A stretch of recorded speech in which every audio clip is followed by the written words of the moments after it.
자, 오늘은 분량이 많아서 물건 중에서 제일 출제 빈도가 높은 주물과 종물 공부해 보겠습니다. 주물과 종물 중에서 이게 종물인지 따져보는 문제가 많이 출제가 되는데 종물인 것들 대표적으로 많이 나오는 것이 횟집 수족관 건물, 이것은 횟집 점포 건물의 종물이다. 그 외에 낡은 가재도구 등의 보관 장소로 사용되고 있는 방과 연탄 창고 및 공동변소는 본체의 종물이다. 그리고 백화점 건물에 있는 전화 교환 설비도 백화점 건물의 종물이다. 또 주유소의 주유기, 주유소 건물의 종물이다. 이렇게 되죠. 그런데 아닌 것들이 있다. 유류 저장 탱크 있는데 유류 저장 탱크는 이건 부합물이다. 부합물이다 이 말은 그냥 하나의 물건이다, 하나의 건물이다, 하나의 부동산이다 이런 뜻이에요. 정화조도 마찬가지로 그렇죠. 정화조도 아니다 이렇게 된다. 그 다음에 그 외에 텔레비전, 전화기, 세탁기, 탈수기, 드라이클리닝기 등등 이런 것들은 호텔 경영자나 이용자의 상용에 공여되는 것이지 종물이 아니죠. 종물이 되려면 주물이 상용에 이바지를 해야지 되죠. 근데 이런 것들은 그런 게 아니다. 그래서 아니다. 종물 요건 가시면 이게 상부 독동이죠. 상용에 이바지해야 되고 부속돼 있어야 되고 독립성이 있어야 되며 소유자의 동일성이 있어야 돼. 근데 상용에 이바지를 해야 되기 때문에 일시적으로 효용을 돕는 것은 종물이 될 수가 없죠. 또 주물이 상용에 이바지해야 되기 때문에 TV 책상 같은 것들은 가옥의 종물이 아니다 이렇게 볼 수 있죠. 그 다음에 이제 주물에 부속돼 있어야지 되는데 이건 장소적 밀접성이 있어야 돼. 네, 이렇게 말할 수 있고요. 그 다음에 독립성이 있어야 돼. 독립한 물건이어야 되죠. 주물과 종물은 물건이 두 개가 있는데 주종 관계가 있는 거예요. 근데 물건이 되려면 독립성이 있어야 되죠. 네, 구성 부분이 돼버리면 안 돼. 구성 부분은 그냥 그 물건의 일부가 돼버린 것을 말하는 거죠. 독립성이 있으면 부동산도 종물이 될 수 있어요. 주택에 딸린 광이나 연탄창고, 화장실 건물 이런 것들은 부동산이지만 종물이다.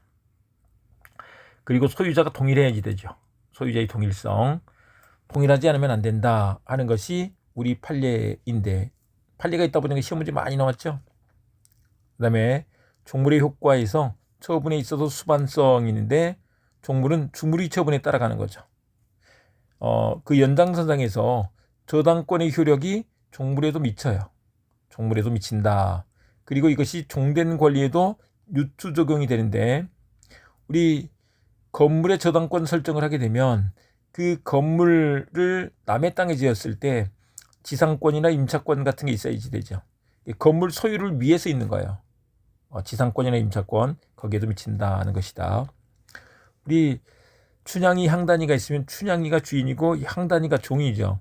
종이 주인을 위해서 있는 거예요. 지상권이나 임차권이 건물 소유권을 위해서 있는 거죠. 그래서 종된 권리가 된다 이런 얘기입니다. 그런데 이것은 임의 규정이에요.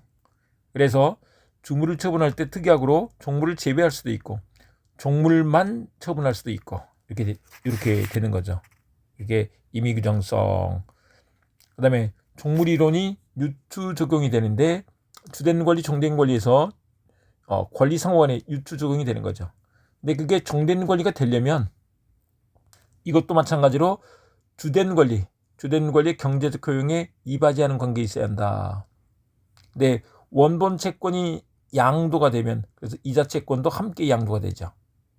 우리 주된 권리가 이전되면 이자 채권, 종된 권리도 함께 된다. 그다음에 우리 이제 아파트에서 구분 건물 그러면 아파트를 말하는 거예요. 아파트에서 전유 부분만에 대해서 가압류 결정이 내려졌어. 근데 그 아파트 소유를 위해서는 대지권이 있어야지 되죠. 대지에 대한 사용권을 말합니다. 그러니까 우리 민법은 토지와 건물을 별개로 보기 때문에 이제 건물에 대한 구분 소유권, 아파트에 대해서 그다음에 이제 그 땅을 사용할 수 있는 권리, 대지권이 있는데 대지권이 종된 권리가 되니까 가압류 결정의 효력이 거기에도 미친다 이런 얘기인 거죠. 그리고 건물이 양도됐을 때 그 대지 임차권 내지 지상권도 함께 양도되는 것으로 해석된다. 밑에 판례에 나와 있는데 저당권 설정을 했을 때 건물의 저당권 설정을 하면 그 건물 소유에서 있는 임차권에도 저당권의 효력이 미친다. 그래서 이제 이게 효력이 미친다는 얘기는 뭐냐면 나중에 경매될 때 같이 넘어간다 이 말이에요.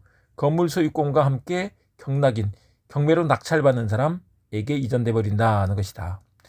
그리고 전유 부분만에 대해서 가압류 결정이 내려졌어요. 그때 그 가압류 결정 효력이 대지권에도 미친다 이런 얘기죠. 대지권에도 미친다.